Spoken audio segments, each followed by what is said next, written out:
It's a little before 8 a.m. and we're at the Alum Cave trailhead ready to begin our hike up to Mount LeConte. At 6,593 feet, Mount LeConte is the third highest peak in Smoky Mountains National Park. The trail is roughly an 11-mile round-trip hike and we'll be climbing over 2,750 feet today. We had a nasty storm blow through here last night, but nicer weather is expected for today.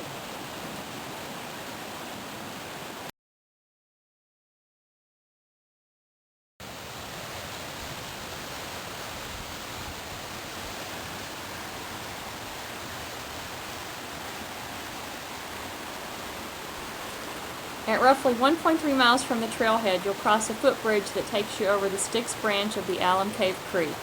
On the other side of the creek is Arch Rock, one of the most interesting and unique features on the trail.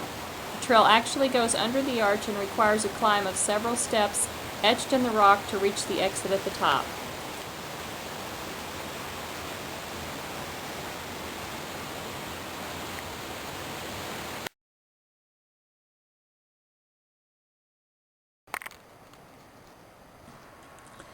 At roughly 2 miles, you'll reach Inspiration Point. This is a great place to take a break and enjoy the nearly 360-degree views. From this vantage point, you'll be able to see the Eye of the Needle as well as Myrtle Point on the eastern ridge of Mount LeConte.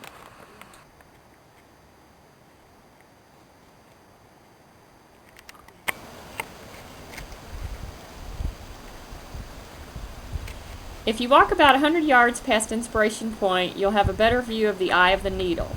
The eye is the hole in the rock near the top of Little Duck Hawk Ridge.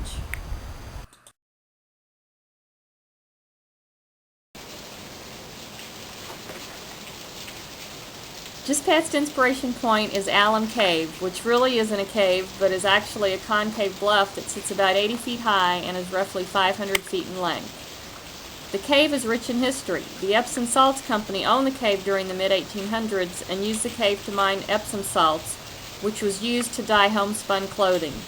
During the Civil War, the Confederate Army mined saltpeter in order to manufacture gunpowder.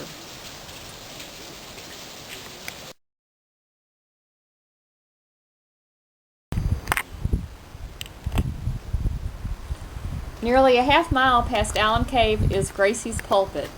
This landmark is named after Gracie McNichol, who, believe it or not, hiked this trail up to Mount LeConte on her 92nd birthday.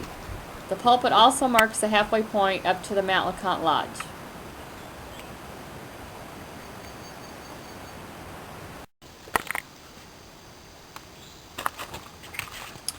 Once above Alum Cave, you'll pass over many rock ledges, several with cable handrails.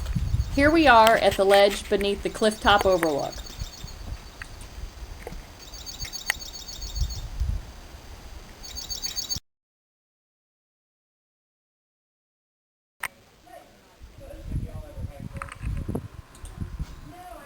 One of the unique things about the hike up to Mount LeConte is the lodge and overnight cabins at the top.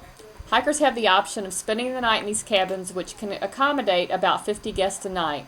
Of course, you'll need to make reservations first. The idea for the lodge was created when Paul Adams, an enthusiastic hiker and explorer, led an expedition up the mountain with some dignitaries from Washington in order to show the group the rugged beauty of the Smoky Mountains and to help promote the cause for national park status. The group spent the night in a large tent. The following year, Adams would build a cabin on that same spot, which eventually led to the establishment of the LeConte Lodge. Adams is also credited with blazing the trail from Alum Cave up to Mount LeConte.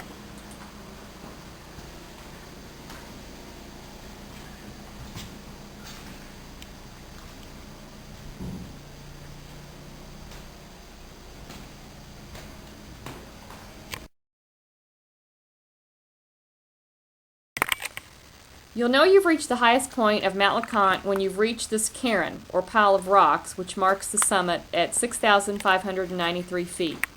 You won't have any views here, but you have the option of hiking a couple of short side trails for some outstanding panoramic views.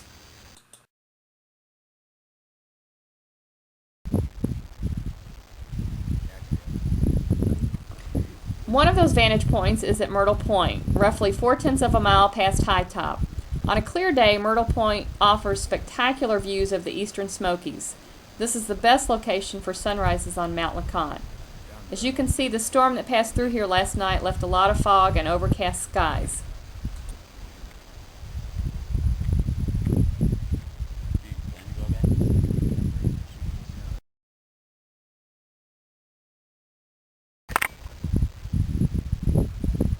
The other vantage point is located on the western flank of Mount LeConte. Cliff Top is the best location for sunsets on Mount LeConte. Whether you're looking for a day hike or would like to spend the night at the lodge, the hike to Mount LeConte is a spectacular way to spend time in the beautiful Smoky Mountains.